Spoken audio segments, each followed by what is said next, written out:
Good di mga mekanik, na-reparon kaning Suzuki Multicab. Ang problema ni kanina gumaan brake master.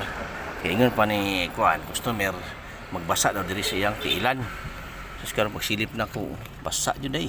Leaking iyang kuan, ano? Repair kit kani pilisan to ni kuan.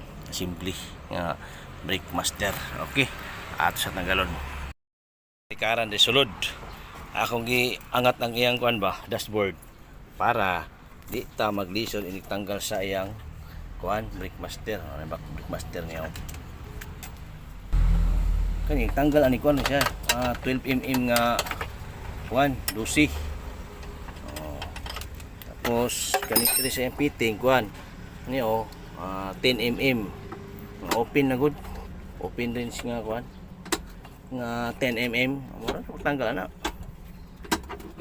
Agak udaan dia para picture tanggal ba. Kahit kayo kay naabot ang iyang o-ring.